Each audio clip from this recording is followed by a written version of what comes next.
and its questions. Thank you for your testimony. We will now proceed under the 5-minute rule with questions. At the completion of the members' questions, pursuant to the Chairman's September 12, 2019 resolution for investigative procedures, pursuant to a notice, this will be followed by 1 hour of staff questioning, equally divided by the majority and the minority. I will begin by recognizing myself for 5 minutes. Mr. Lewandowski, we received a letter from the White House just yesterday that they will not let you answer any questions beyond what you told the special counsel and was publicly released. The White House's instruction to you is based on a bogus claim of executive privilege, even though you did not work a single day for the administration, let alone in the executive branch. My colleagues are going to get into the specific events in detail, but I'm especially troubled by the President's attempt to obstruct Congress's investigation and prevent the American people from learning the truth about what he's done, and I want to ask you questions relevant to that issue. Mr. Lewandowski, is it correct that as reported in the Mueller report on June 19, 2017, you met alone in the Oval Office with the President? I said, Is there a book and page number you can reference me to, please? I don't have a copy of the report in front of me. Volume 2, page 90. But I simply ask you, is it correct that as reported in the Mueller report on June 19, 2017, you met alone in the Oval Office with the President? Could you read the exact language of the report, sir? I don't have it available to me. I don't think I need to do that, and I have limited time. Did you meet alone with the President on that date? Congressman, I'd like you to refresh my memory by providing a copy of the report so I can follow along. You don't have a copy with you? I don't have a copy of the report, Congressman. Mr. Chairman, I request that the clock be stopped while this charade is sorted out.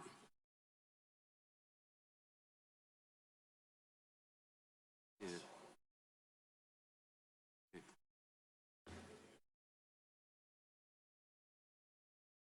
I'm sorry, Congressman, what page was it?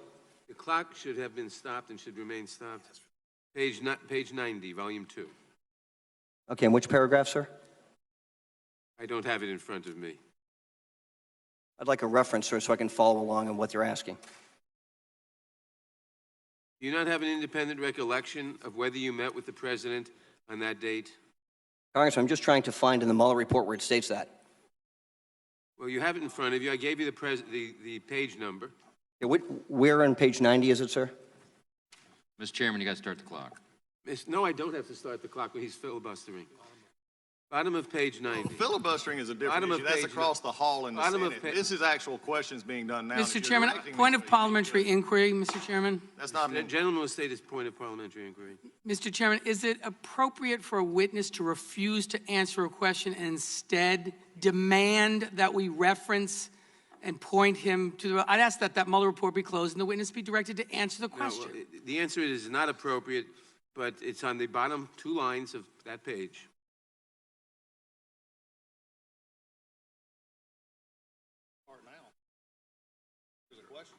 Point of order.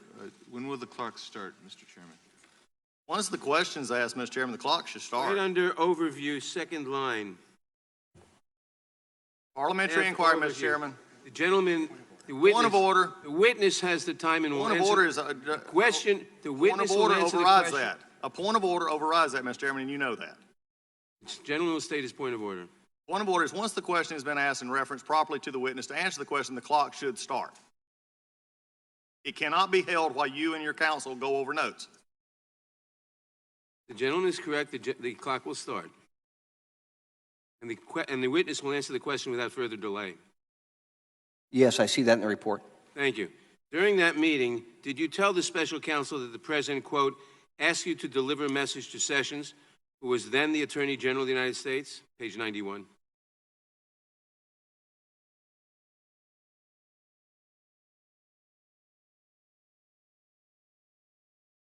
I asked you a question, sir. I'm looking for that reference on page 91, Congressman. Do you not have an independent recollection? No, I'm looking. Mr. Congressman, I'm trying to adhere to the White House's request. I answer questions that are provided in the Mueller report only, so I'm trying to reference that report directly about your question, Congressman.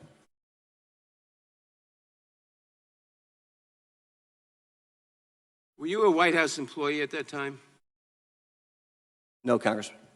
And if Did you ever, okay. You did not hold any position in the government whatsoever, did you? Correct. Now, sitting behind you are counsel for the White House, correct? That's my understanding. You understand those lawyers actually work for the president at the White House? I believe that's accurate.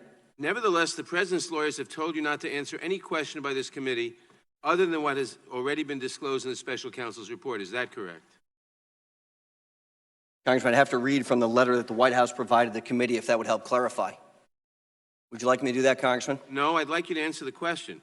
Have you been directed? Congressman, I've never spoken to any members of the White House counsel's office other than saying hello about 15 seconds ago. But you were directed by letter. Congressman, I was provided a letter that I believe this committee was assigned. It says, as explained below, Mr. Lewandowski's conversation with the President and with senior advisors to the President are protected from disclosure by long-settled principles protecting executive branch confidentiality interests, and as a result, the White House is directing Mr. Lewandowski not to provide information about such communications beyond the information provided in the portions of the report. We'll take that as a yes. And the basis for their direction is a claim of executive privilege. Is that correct? I can read it again, Congressman. The answer is you're not answering the question. We've already established that you were never employed by the White House or the executive branch. That is correct. I have never been employed by the executive branch. Sir, did you ask the White House counsels to be here? Congressman, as I just reiterated, I've never spoken to anyone in the White House counsel's The office. answer is no. Was it your idea for you not to answer questions based on a claim of executive privilege? I can reiterate, I didn't ask. I've never had a conversation with someone from the White House counsel's office regarding this matter. So it was your idea not to answer? I have never had a conversation with someone from the White House counsel's office regarding this matter. Was it your idea not to answer these questions on the basis of executive privilege? Yes or no? Congressman, I can only go by the letter that was provided. It was not my idea to provide this letter. Not your idea. Did you ever suggest to the President or anyone else that you thought your communications with him were official White House communications? Congressman, the White House has directed I not disclose the substance of any discussions with the President or his advisors to protect executive branch confidentiality. And I recognize this is not my privilege, but I am respecting the White House's decision. Let me ask you some questions about your relationship with the President after he assumed office. How many times has the President asked you to meet him in the White House? The White House has directed not to disclose the substance of any discussions. How many times did you meet with the President alone in the White House in 2017? I don't know the answer to that. How many times did he direct you to deliver a message to a member of his cabinet? The White House has directed not to disclose the substance of any discussions with the President. Did he ever discuss with you any concerns that he may have committed a criminal offense? The White House has directed not to disclose the substance of any discussions with the President or his advisors to protect executive branch confidentiality. I recognize this is not my privilege. Mr. Chairman, I make a point of order. Pursuant to Clause 2J, 2A of Rule 111, that the gentleman is out of order. He has exceeded the time limit under the 5-minute rule. I will enforce the time limit under the 5-minute rule. I challenge the ruling of the chair. I challenge the ruling of the chair. The ruling of the chair is challenged. All those in favor of overriding the rule of the chair will say aye. Opposed, no? No. No. Roll call. Those have it. Roll call is asked. The clerk will call. Where's the clerk? We can make this a lot easier. We can. I mean, this Clerk will call the roll.